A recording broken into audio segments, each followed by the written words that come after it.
So let's be real. I'm tired, I'm exhausted, and maybe you are too. Honestly, I have been wondering how in the world I'm going to get everything done this month and still feel present for my family. Welcome to Macon Encouragement in Chaos. I'm Susan Rayner, pastor's wife, homeschool mom, and your friend in the middle of the mess. If this is your first time listening, I'm so glad you're here. And if you've been with me for a while, thank you so much for coming back. God has been so good to me, truly. The opening of the bakery has gone better than I ever expected. And while I haven't talked much about it here, Macon Sweet Farms is something that the Lord placed on my heart. See, I had this deep desire to get out more, to reach people, to be a light. And as strange as it may sound to some, this little home bakery has become my way of doing just that.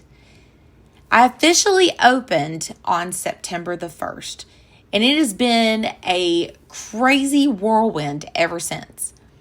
And then came October, with events and markets and vendor tables, things I've never done before.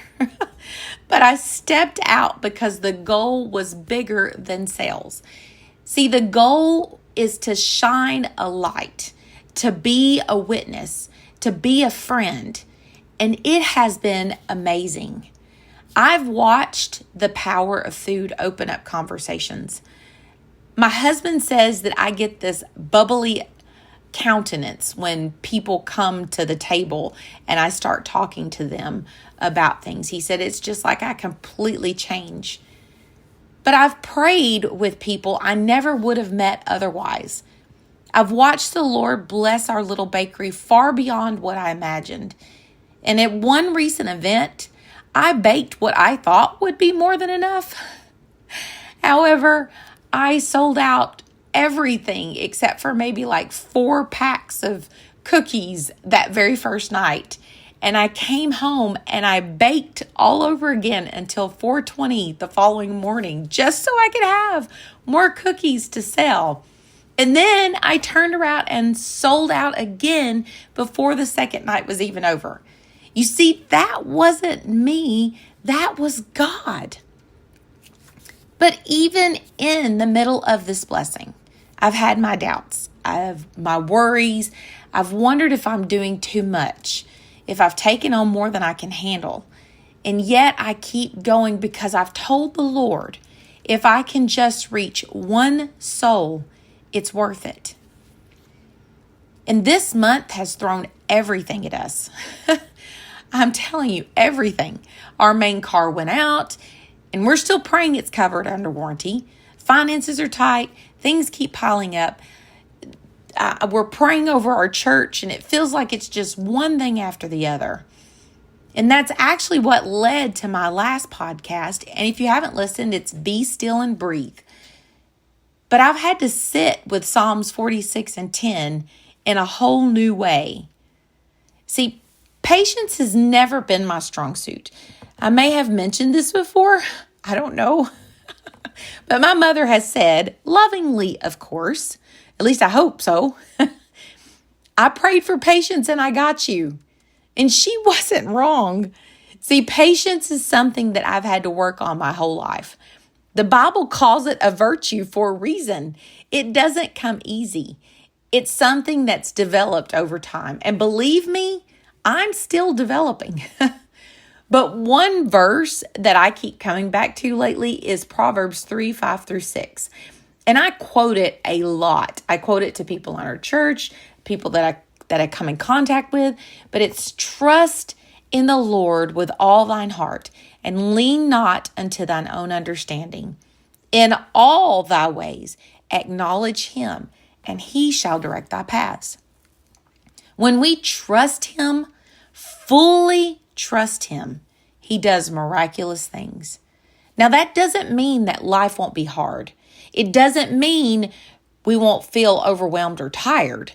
But it does mean that when we choose to trust instead of control, when we lean on his understanding instead of our own, we give him room to work.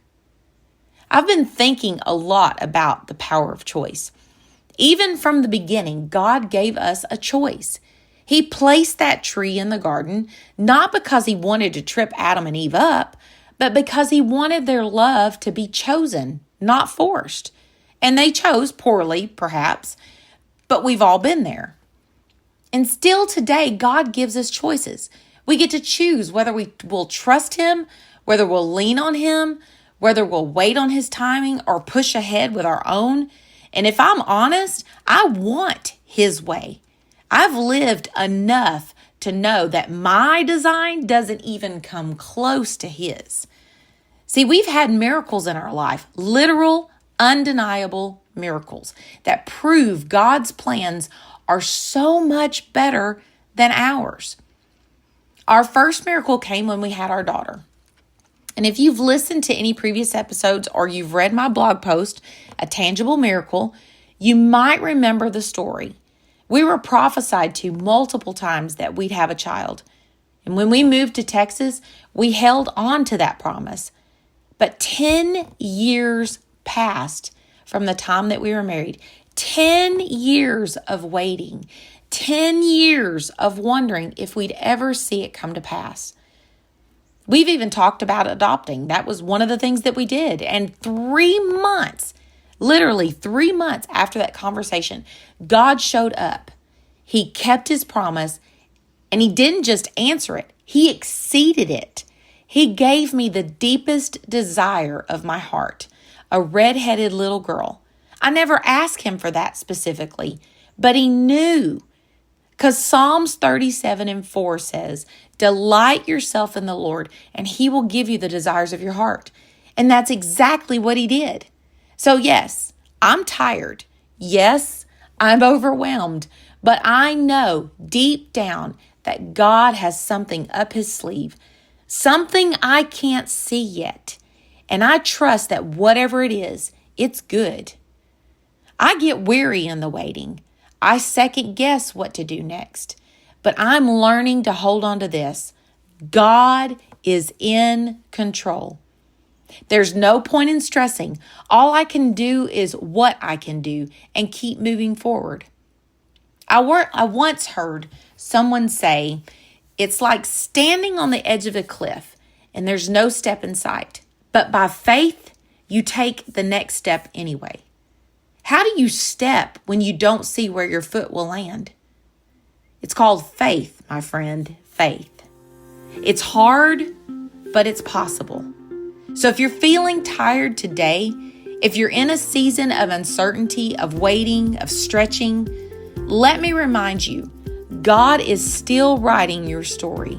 You don't have to see the end to trust the author. Take the step. Even if it's shaky, he'll meet you there. And if today's episode encouraged you, I'd love for you to share it with a friend. Leave a review or connect with me over on Instagram or Facebook. And if you're looking for more weekly encouragement, you can sign up for the Stay Rooted email over on the blog. It's where I share honest encouragement, real life faith, and a little humor along the way. You can find it at macon.com. Remember, I'm always praying for you, even if I don't know who you are. God bless.